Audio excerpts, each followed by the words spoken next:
जय श्री कृष्णा। आइए सुनते हैं वैष्णव एकादशी का महात्म्य।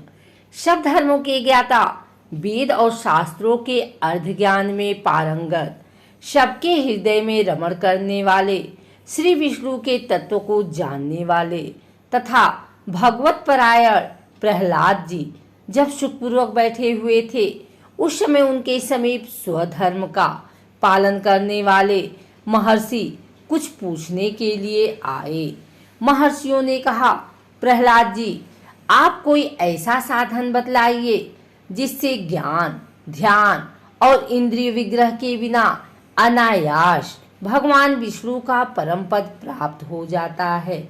उनके ऐसा कहने पर संपूर्ण लोगों के हित के लिए उद्धत रहने वाले विष्णु भक्त महाभाग प्रहलाद जी ने संक्षेप में इस प्रकार कहा, महर्षियों, जो 18 पुराणों के सार से भी सारतर तत्व है, जिसे कार्तिकेय जी के पूछने पर भगवान शंकर ने उन्हें बताया था, उसका वर्णन करता हूँ, सुनिए।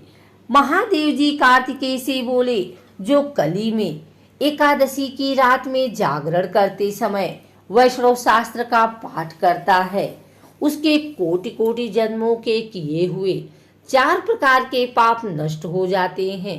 जो एकादशी के दिन वैष्णव शास्त्र का उपदेश करता है, उसे मेरा भक्त जानना चाहिए। जिसे एकादशी के जागरण में निद्रा नहीं आती तथा जो उत्साह पूर्वक नाचता और गाता है, वह मेरा विशेष भक्त है। मैं उसे उत्तम ज्ञान देता हूँ और भगवान विष्णु मोक्ष प्रदान करते हैं। अतः मेरे भक्त को विशेष रूप से जागरण करना चाहिए। जो भगवान विष्णु से वैर करते हैं, उन्हें पाखंडी जानना चाहिए। जो एकादशी को जागरण करते और गाते हैं, उन्हें आधी निमेष में अग्निष्टोम तथा अति रात्र यज्ञ के समान फल प्राप्त होता है। जो रात्रि जागरण में बारंबार भगवान विष्णु के मुखरविंद का दर्शन करते हैं, उनको भी वही फल प्राप्त होता है। जो मानव द्वादशी तिथि को भगवान विष्णु के आगे जागरण करते हैं, वे यमराज के पास से मुक्त हो जाते हैं। जो द्वादशी को जागरण करते समय गीता शास्त्र से मनोविनोद करते हैं, वे भी यमराज के बंधन से मुक्त हो जाते हैं। जो प्राण त्याग हो जाने पर भी द्वादशी का जागरण नहीं छोड़ते, वे धन्य और पुण्यात्मा हैं। जिनके वंश के लोग एकादशी की रात में जागरण करते हैं, वे ही धन्य हैं जिन्होंने एकादशी का जागरण किया है। उन्होंने यज्ञ, दान, गया श्राद्ध और नित्य प्रयाग स्नान कर लिया। उन्हें सन्यासियों का पुण्य फल भी मिल गया और उनके द्वारा इच्छा पूर्ति कर्मों का भी भली भांति पालन हो गया। भगवान विष्णु के भक्त जागरण सहित एकादशी व्रत करते हैं, इसलिए वे मुझे सदा ही विशेष प्रिय हैं। जिसने वर्धनी एकादशी की रात में जागरण किया है, उसने पुनः प्राप्त होने वाले शरीर को स्वयं ही भस्म कर दिया। जिसने त्रिस्पिरसा एकादशी की रात को जागरण किया, वह भगवान विष्णु के स्वरूप में लीन हो जाता है। जिसने हरि प्रबोधनी एकादशी की रात में जागरण किया, उसके स्थूल सूक्ष्म सभी पाप नष्ट हो जाते हैं।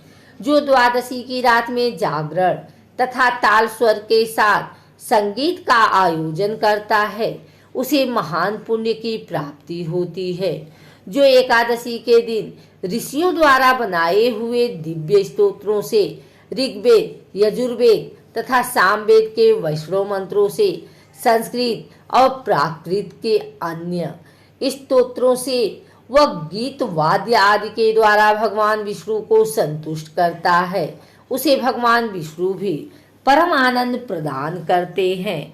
जो एकादशी की रात में भगवान विष्णु के आगे वैष्णव भक्तों के समीप गीता और विष्णु सहस्त्र नाम का पाठ करता है, वह उस परम धाम में जाता है जहाँ साक्षात भगवान नारायण विराजमान है। पुण्यमान भगवत तथा स्कंद पुराण भगवान विष्णु को प्रिय है। मथुरा और ब्रज में भगवान विष्णु के बाल चरित्र का जो वर्णन किया गया है, उसे जो एकादशी की रात में भगवान केशव का पूजन करके पढ़ता है, उसका पुण्य कितना है यह मैं भी नहीं जानता। कदाचित भगवान विष्णु जानते हैं। बेटा, भगवान के समीप गीत, नृत्य तथा स्तोत्र पाठ आदि से जो फल मिलता है, वही कली में श्री हरि के समीप जागरण करते समय विष्णु सहस्त्र नाम, गीता तथा श्रीमद् भागवत का पाठ करने से सहस्त्र गुना होकर मिलता है। जो श्री हरि के समीप जागरण करते हैं, समय रात में दीपक जलाते हैं, उनका पुण्य 100 कल्पों में भी नष्ट नहीं होता। जो जागरण काल में मंजरी सहित तुलसी दल से भक्ति पूर्वक श्री हरि का पूजन करता है, उसका पुनः इस संसार में जन्म नहीं होता। स्नान, चंदन लेप, धूप दीप, नैवेद्य और तांबूल, यह सब जागरण काल में भगवान को समर्पित किया जाता है, उसे अक्षय पुण्य होता है। कार्तिकेय, जो भक्त मेरा ध्यान करना चाहता है, वह एकादशी की रात्रि में श्री हरि के समीप भक्ति पूर्वक जागरण करे। एकादशी के दिन जो लोग जागरण करते हैं, उनके शरीर में इंद्र आदि देवता आकर स्थित हो जाते हैं। जो जागरण काल में महाभारत का पाठ करते हैं, वे उस परम धाम में जाते हैं जहाँ सन्यासी महात्मा जाया करते हैं। जो उस समय श्री रामचंद्र जी के चरित्र 10 कंठबद्ध पढ़ते हैं, वे योग वेत्ताओं की गति को प्राप्त होते हैं। जिन्होंने श्री हरि के समीप जागरण किया है, उन्होंने चारों वेदों के स्वाध्याय, देवताओं का पूजन, यज्ञों का अनुष्ठान तथा सब तीर्थों में स्नान कर लिया। श्री कृष्ण से बढ़कर कोई देवता नहीं है और एकादशी व्रत के समान दूसरा कोई व्रत नहीं है। जहाँ भागवत शास्त्र है, भगवान विष्णु के लिए जहाँ जागरण किया जाता है और जहाँ शालिग्राम शिला स्थित होती है, वहाँ साक्षात भगवान विष्णु उपस्थित होते हैं।